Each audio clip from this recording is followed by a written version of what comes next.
Hi, my name is Mark Dickinson. I'm your current fire chief for the city of Elk River.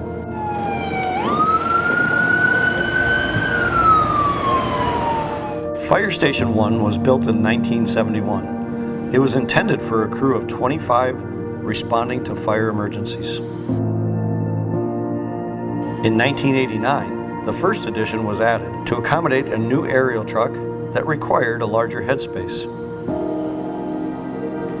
Currently, that aerial does not fit in the original bays, and the trucks we do have parked there now have only a few inches of clearance on either side and at the top of the doors. The final addition to Station 1 was added in 2006 to accommodate the growing Elk River ambulance services. Over the last 54 years, we have grown from 25 paid-on-call firefighters to currently 60. Fire Station 1 does not have adequate bathrooms, does not have showers, office space, or decontamination areas for those firefighters. When comparing the equipment and apparatus Station 1 was built to accommodate to today's equipment and apparatus, the modernized equipment takes up much more space.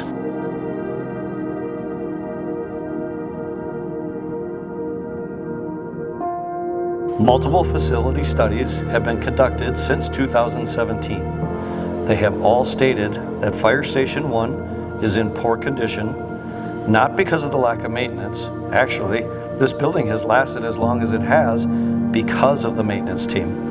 It's in poor condition because of the building code that it was built to comply with in 1971. The foundation and apron are cracked because they were meant to hold lighter apparatus. The roof leaks where the additions were added on, and the floor doesn't properly drain. There's no adequate ventilation at Station 1 to remove the toxic chemicals that firefighters are exposed to every day. The plumbing and electrical are not up to today's code standards, nor are they energy efficient. Plus, parts of them are inaccessible for updating because they are underneath the foundation slab. Along with the failing systems, we have a major space shortage all around the building. Most rooms are now multi-purpose rooms.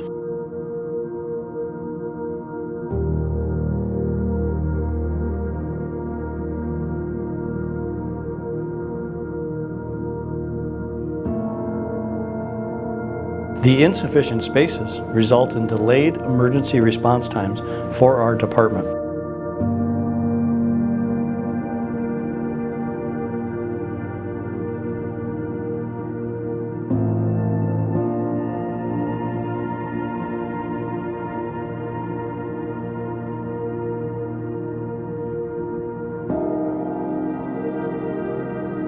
The emergency medical technicians sleep on couches because there is not enough room for them and their equipment. The firefighters' personal protective equipment has to be stored in the apparatus space, where it is exposed to sunlight and diesel exhaust, which degrades the gear faster.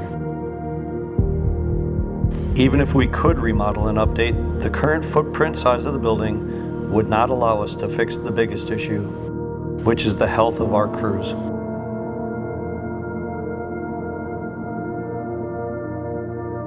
The biggest health risk to the crews is the constant exposure to Class 1 carcinogens at Fire Station 1. The health and wellness of our firefighters is extremely important to me.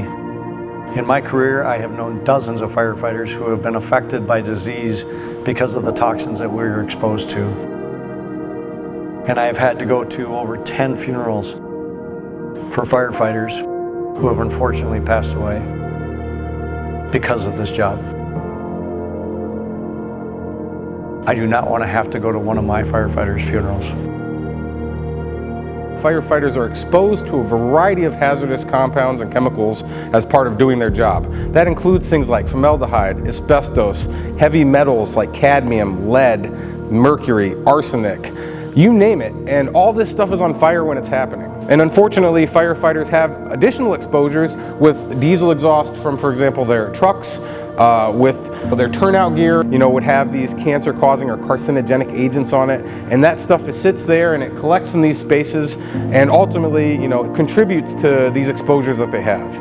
Over time, all of these exposures do essentially put a lot of stress on the body and can lead to increased risks of cancer, heart disease, a variety of other conditions that are affected by inflammation in the body and the body trying to fight things that really aren't what it's used to being exposed to. Historically, in the fire service, heart disease, sudden cardiac death was the #1 cause of on-duty firefighter deaths, and in 2022, cancer has fully surpassed that now as the #1 killer of firefighters, unfortunately. What firefighters and the fire service is trying to do is really minimize and reduce these exposures, optimally prevent them from happening in the first place by having great ventilation in a building like this, keeping the trucks and the gear separate from the living spaces where firefighters have to spend their time while at the fire station, and ultimately, trying to, make sure that firefighters can clean themselves off when they get done with a fire, these decontamination procedures.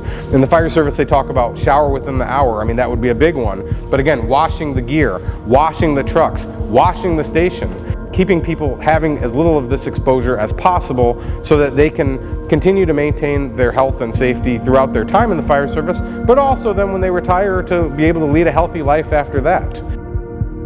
Currently, we have no separation in the building for decontamination systems that prevent the toxic chemicals from entering the building, and we have no space to add it. We also do not have showers at Station 1, so the responders, unfortunately, have to go home to their families or back to work, covered in the soot. We need to do everything we can to keep our firefighters safe. After all, 90% of them are all volunteer on-call firefighters that are doing this because they love their community and they want to contribute. Public safety is of prime concern to all our residents. Police, fire, streets, those are the three main caveats that we rely on in our city to provide excellent public safety. And the fire department, obviously, and the ambulance service are big parts of that.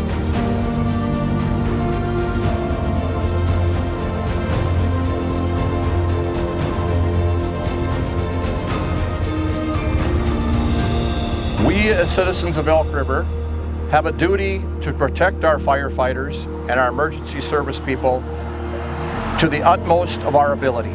That is definitely something that is paramount in my mind, that we have to protect these people and we have to all be concerned about the future of our city. What would a new facility mean for Fire Station 1? Well, not only would a new Fire Station 1 provide a better operation for our fire service to the community, but more importantly, it would provide a healthier and safer environment for our current and future firefighters.